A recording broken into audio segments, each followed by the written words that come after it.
Just off the north coast of Kent, in the lower Thames estuary, lies the Isle of Sheppey. Back in 2013, it was the scene of one of Britain's biggest road traffic accidents. Let's discuss it on the Trucker's Eye.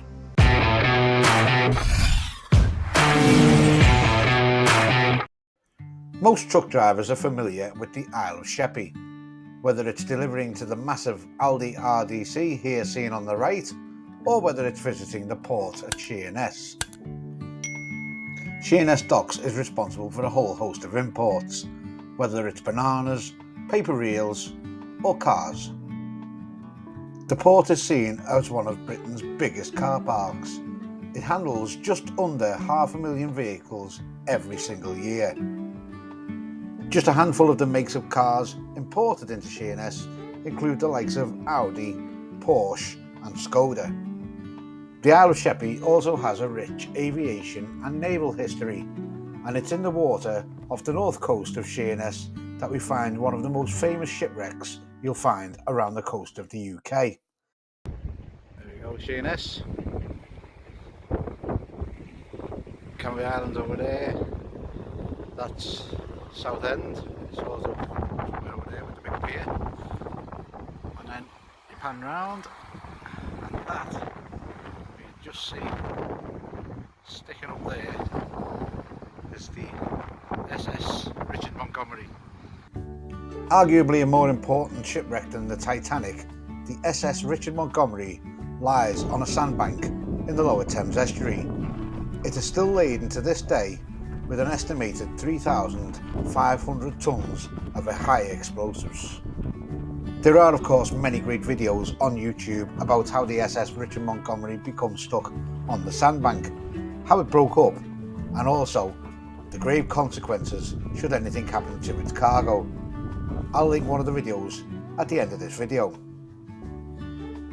But taking a turn back towards the subject of this video, we need to be on the south side of the island, and more specifically the road in and out of Sheppey. Obviously, with Sheppey being an island, there needs to be some sort of way to get vehicles, and in Sheppey's case trains, across the water. And in 1860 the first bridge was completed. It was a bascule bridge and would carry railway traffic and cars in one single lane to and from the island. In 1906 a second bridge replaced the first bridge, but then later in October 1959 the Kingsferry Bridge, which is a lifting bridge, was installed and able to lift both the road and the railway line to allow ships to pass underneath. The Kingsferry Bridge has been used in several TV shows and films down the years. The most notable TV show was in Some Others Do Have 'Em with Frank Spencer as the lead character. Mr. Hayes, are you all right? Stop!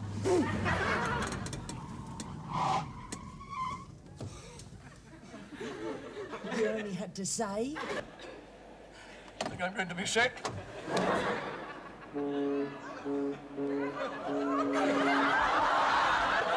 What about these in the highway code?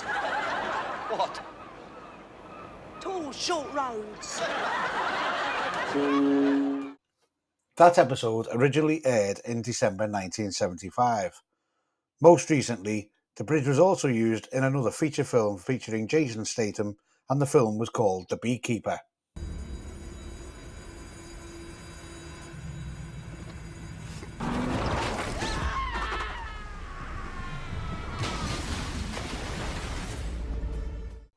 Now, the most astute amongst you will have noticed a second bridge in the 2024 film.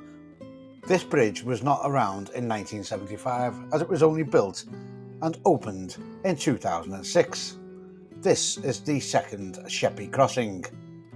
Now, I'll let you decide whether it was great editing or just a stroke of luck, but right now we are heading for that second Sheppey Crossing bridge. As we head over the new crossing, you'll notice the Kingsferry Bridge is down on the left. The new bridge was commissioned as traffic levels were increasing. The old bridge became a bottleneck. With it being a vertical lift bridge, the bridge often needs to be raised to allow marine traffic to pass underneath it, which was leading to very long delays. One of the pleasures I get from going to the Isle of Sheppey is certainly not to deliver to the Aldi Distribution Centre.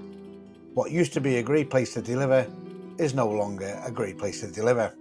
Let me know in the comments if you're a lorry driver and what you think of delivering to that Aldi Distribution Centre. But I do love looking at some of the most amazing sunrises and sunsets you'll find anywhere in Britain.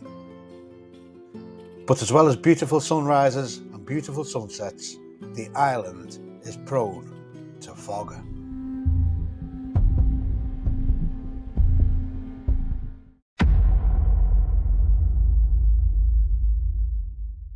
More than 100 cars slammed into each other on a bridge in Kent in heavy fog.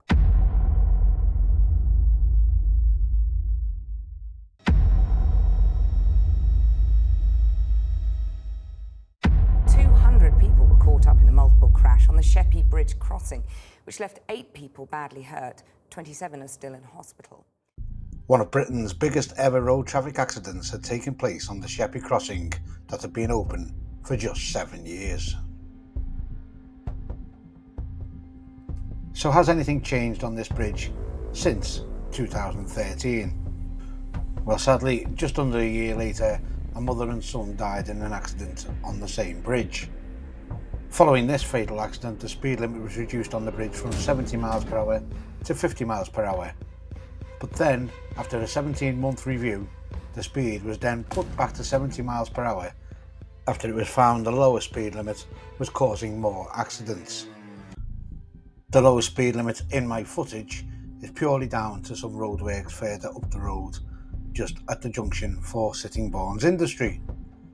But with all the frequent inclement weather that this bridge experiences, surely one of the safest things that they could introduce to this bridge would be overhead gantries similar to the ones that are on the A55 in North Wales. You are also most likely to see them in most tunnels.